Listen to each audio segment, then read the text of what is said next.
Ok. Eu finalmente acabei de ler os 5 livros sobre skinheads que eu comprei. Como eu tinha comprado Cadarços Brancos, Eu Careca, Carecas do Subúrbio, Ideologias, Diário de um Skinhead, e eu comprei aqui também uma recomendação do Vega, esse livro que chama Swastika Yankee. O Vega tinha me contado, né, o escritor do Cadarços Brancos, que esse livro aqui foi uma coisa que inspirou ele a escrever o livro dele. Conforme eu estava lendo, eu entendi por quê, né? O conteúdo lembra, claro que não é a mesma história, não é um plágio o livro do Vega, né? Mas é porque tanto o livro do Vega quanto desse autor aqui, que chama Christian Piccioli, com o prefácio do João Gitti, é no sobrenome italiano, tá? É com 2 Cs, então me perdoe se eu tiver pronunciado errado. Ele também narra como ele teve uma infância um pouco ruim, né, com pais divorciados, e ele acabou buscando refúgio nesses grupos odiosos, né? E assim, eu acho que eu entendi até porque o Vega gosta do livro, porque tu vai ver que ele se identificou, né? Quando a gente vê pessoas que têm o mesmo problema e também até que superaram da mesma forma, a gente passa a gostar da pessoa, né? Esse livro aqui, Swastika Yankee, ele é bem interessante para você entender a história do nazismo nos Estados Unidos. Claro que não é um livro especificamente sobre a história do nazismo nos Estados Unidos, mas como esse livro aqui é um relato em primeira pessoa de uma pessoa que viveu isso, ele pode servir como uma base para você ter noção, né, de como é a perspectiva de um gangster nazista. Ainda mais com um título desse, você vê que não é nazista que nem no Brasil, supremacista branco. No Brasil existe caso de nazista que é muito negacionista, nazista pardo e nazista até negro. No caso aqui, tanto ele quanto o Vega fizeram parte desses grupos e abandonaram essa vida. No caso aqui, esse autor, como é que fala o nome dele? Piccioli. Eu vou chamar ele de Christian, que fica mais fácil. No caso, o Christian, como ele estava tendo uma vida difícil durante a infância, ao ele dar de cara com grupos que tinham muita revolta e manifestavam sua frustração com violência, ele acabou se identificando. Logo, ele entrou numa mentalidade de massa. O que seria a mentalidade de massa? Quando você vê que todo mundo está agindo de um jeito, você quer agir do mesmo jeito para você fazer parte do grupo, para você entrar no meio, né? Ele entrou nisso na adolescência. É uma coisa muito parecida quando o bullying começa a acontecer, né? Quando tá 2 pessoas na mesma sala, mas só as 2, nem tem maltrato, mas se entra um terceiro, um dos caras pode começar a zoar o outro para chamar a atenção daquela pessoa e ela passar a ver ela como uma pessoa legal, pois ela está acima da outra, já que ela degriniu a outra, né? E aí isso manifesta, mais pessoas vão começando a zoar a pessoa e começa a sofrer bullying, e isso cria um agrupamento, né? No caso aqui, eu não estou falando que ele fazia bullying, né? Mas ele passou a cometer coisa pior, um racismo terrível. E o que acontece?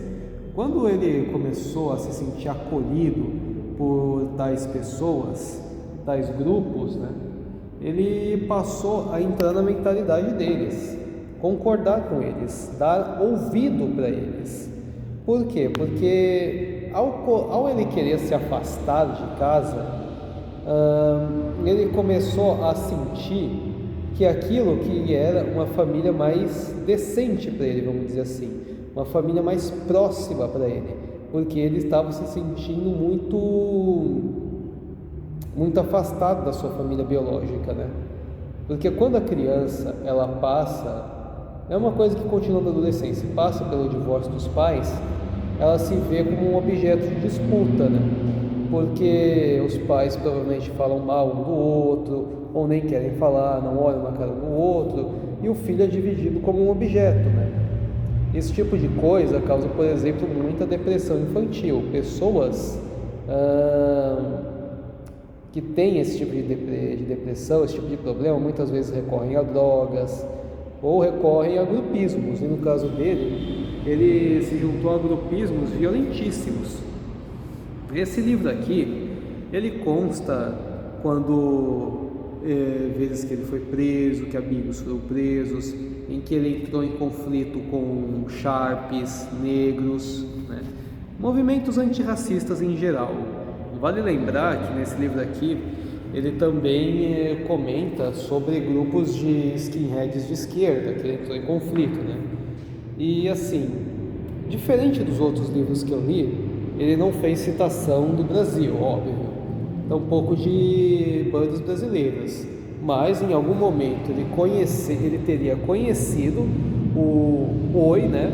Que é o primeiro Oi, aquele inglês que nem era ideológico, e a partir disso outros skinheads começaram a colocar dentro da cabeça dele a mentalidade de bandas nazistas, né, do hack nazista, WP, que acabaram nascendo depois, né? Então, com o tempo, ele cria a rejeição também com o Oi original, que na verdade não tinha nada a ver com política, nada a ver com nacionalismo neutro, de direita ou de esquerda. Que assim, eu devo lembrar que o Oi nos Estados Unidos tem uma estrutura diferente. Aqui no Brasil, as bandas que a gente tem são majoritariamente nacionalistas. Aí tem algumas que dá para ver que é um nacionalismo um pouco mais de direita, né? E é claro, tem as nazistas. De Oi esquerdista no Brasil é só injetores, porque a maioria desses skinheads de esquerda, na verdade, eles são como se fossem punks carecas, porque eles escutam bandas de punk nacionais, né? Fora as de fora, né? Então, assim, no contexto americano é diferente. No contexto americano, você lembra que eu falei no vídeo passado sobre o livro Diário de um Skinhead? Eles criam até um cultismo em cima de Hitler. Pouco foi falado aqui sobre religião, mas sobre muito conspiracionismo. E conspiracionismo sobre que chega a ser vitimista, né? O que é uma pessoa vitimista? O vitimismo é quando a pessoa busca se utilizar de uma perseguição ou suposta perseguição histórica contra si ou contra um grupo a qual provavelmente ela faz parte para poder justificar o seu próprio ódio. Chega a ser um pouco complicado esse termo técnico que eu dei aqui, né? Ele não é citado no livro, né? É um termo assim que deu para mim interpretar conforme eu vivi. O que eu quero dizer? Pensa numa pessoa que ela, por exemplo, sofreu bullying na infância, ou mesmo tinha pais divorciados e complicados, que é o caso do autor. Ela vai, aí de repente ela briga com alguém, bate em alguém, aí depois, quando ela está chorando com o diretor da escola, ou sei lá quem, ela fala, lá em casa, sempre assim, ela começa a utilizar uma coisa ruim que aconteceu com ela ou que ela testemunhou para justificar algo que talvez não tenha nada a ver. Uma pessoa que de repente está sendo refutada ou que está sendo muito criticada, ela pode utilizar o seguinte argumento: você não sabe o que eu passei, eu sofri muito. Por quê? Porque ela quer tentar desviar desse novo afronte que ela tem. Logo, ela começa a se utilizar dessa perseguição contra ela. E onde a gente pode observar vitimismo em movimentos, tanto de negros quanto de brancos. No caso aqui desse homem que ele foi supremacista branco, o Christian, ele cita não só a família dele, né, mas uma paranoia que foi posta na cabeça dele por esses grupos. Quando pessoas negras entraram no mercado de trabalho após a escravidão, logo o mercado foi dividido. Então, na cabeça dele, os brancos estariam perdendo seus empregos para negros. Opa, não é bem assim. Negros também fundaram comércio, então tinham negócios inteiros só de negros. Ainda mais nos Estados Unidos, que bairros são separados entre pessoas brancas e negras. Então, mas então o imigrante chega no país e rouba o emprego. Bom, isso pode acontecer, mas alguns imigrantes também criam negócios, né? A economia, ela vai buscando se adaptar conforme a população cresce. Isso pode ser por natalidade, isso pode ser por imigração. Tanto é que o problema de imigração, e pode ter nos Estados Unidos, pode ter em outros países, realmente pode refletir um pouco na questão trabalhista e na cultura que tais povos acabam trazendo para dentro, e pode acabar trazendo prejuízo, que pode acabar trazendo revolta, né? Você, por exemplo, imagina um gay ir para a Arábia Saudita. Cara, ele vai ser hostilizado ali se ele busca ter um afeto homossexual na frente dos outros. Mas no país dele isso não é nada. Agora, você pensa quando um imigrante, por exemplo, sírio, ou de algum outro país, Egito, sei lá, onde estupro não é mal visto, vai e comete isso num país europeu, onde tem penalidade diferente do país dele. E as pessoas começam a se revoltar e começam a querer deportar tudo que é imigrante, porque eles acabam importando a cultura deles, né? Aí o que acontece? A questão não é xenofóbica, a questão não é, vamos dizer assim, se é certo ou não essa xenofobia.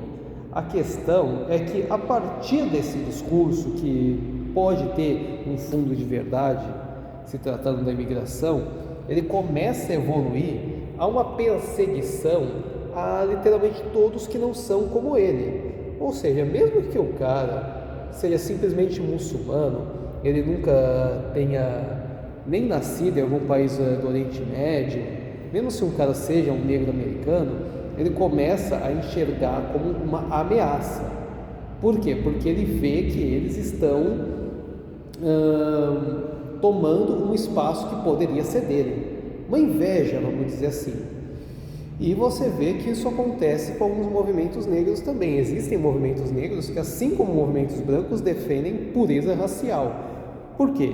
O autor aqui, por exemplo, ele menciona que nessa época em que ele era nazista, eles odiavam casais multirraciais. Uma pessoa branca não podia se relacionar com uma pessoa negra e partiam para a violência. Justificativa, eles vão acabar fazendo com que deixe de existir pessoas brancas, que a cultura se perca.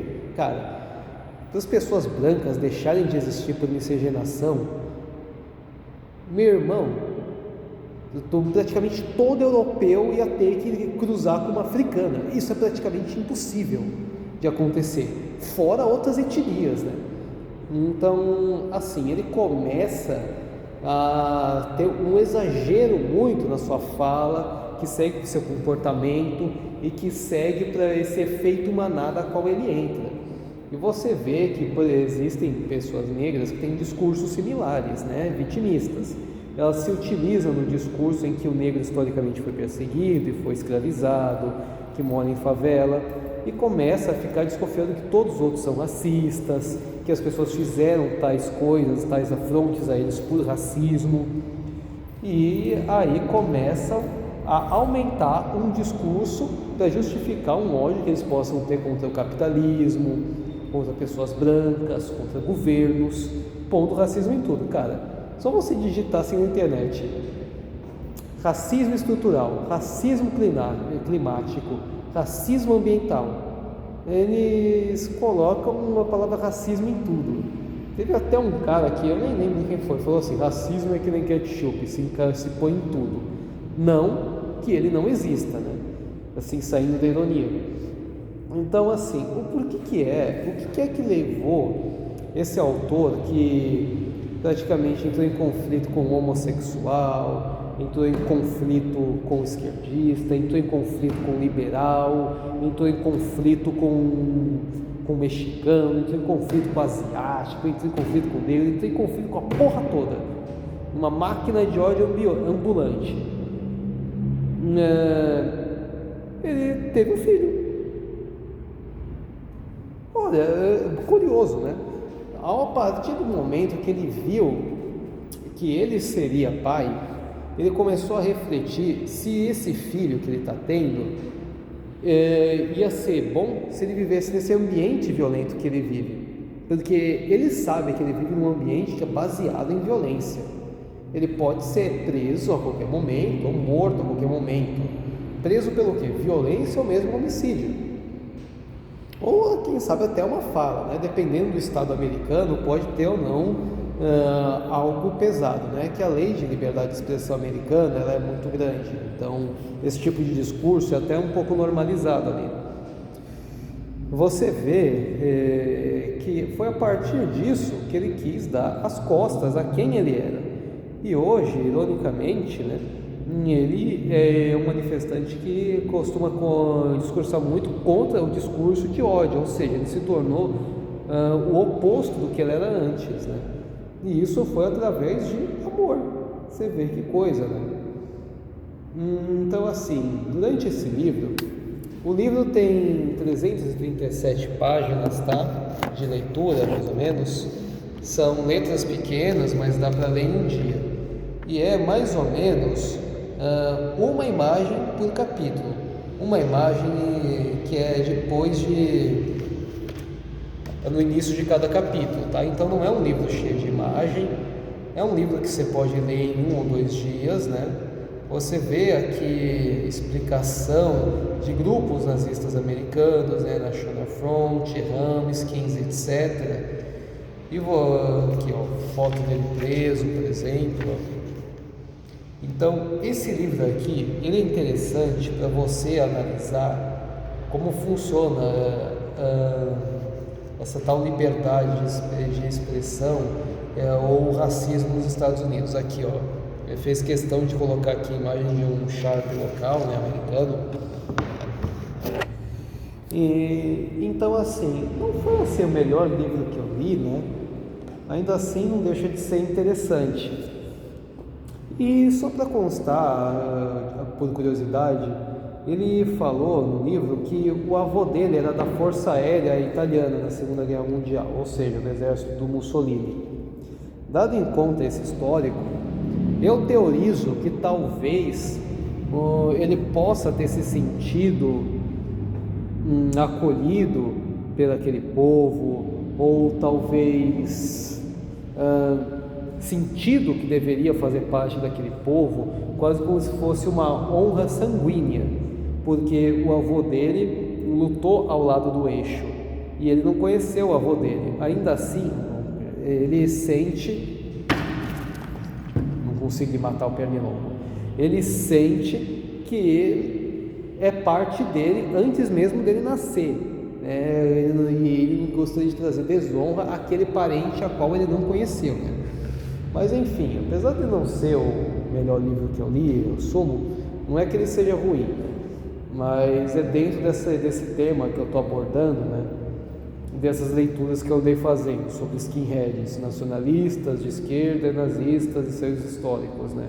Esse livro aqui, diferente dos demais, ele não teve uma parte que ele quis falar muito sobre a origem dos skins, nem falou de coisa de fora. Ele é inteiramente focado no ambiente americano a qual o autor viveu, né? Então, sobre a leitura de hoje, foi esse livro aqui, Suástica Yankee.